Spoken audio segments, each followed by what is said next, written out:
Hi குட்டீஸ், நம்ம இன்றைக்கி பார்க்க போகிற கதை யான் பெற்ற இன்பம் பெருக இவ்வையகம். வாங்க பார்க்கலாம்.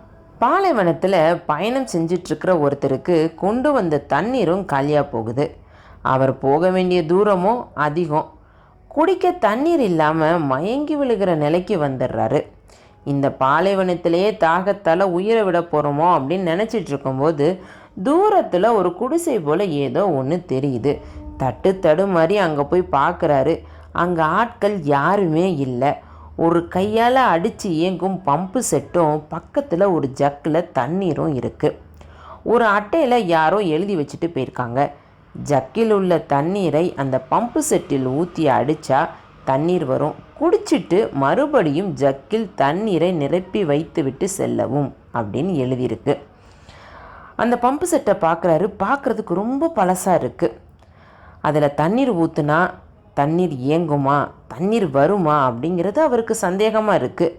அது இயங்காமல் போயிடுச்சுன்னா இந்த ஜக்கு தண்ணீரும் வீணாகிடுமே.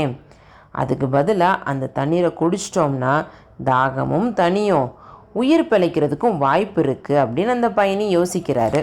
தண்ணீரை குடிச்சிட்டு போகிறதே புத்திசாலித்தனம் அப்படின்னு அவருடைய அறிவு சொல்லுது.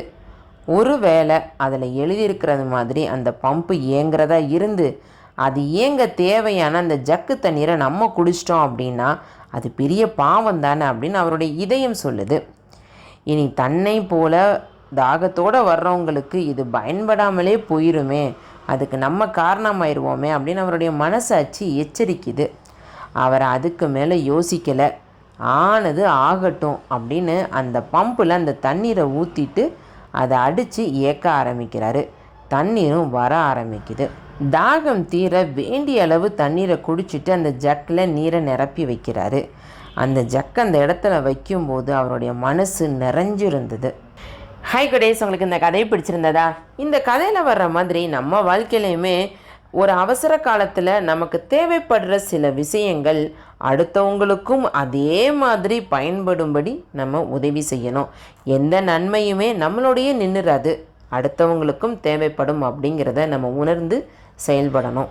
செல்வத்தை மட்டுமல்ல, அன்பையும் மகிழ்ச்சியும் கூட அடுத்தவங்களுக்கு அதிகமாக கொடுத்தோம் அப்படின்னா கண்டிப்பாக அது பல மடங்கு பெருகி திரும்பவும் நம்மளையே வந்து சேரும். ஓகேவா குட்டீஸ்? நன்றி, வணக்கம்.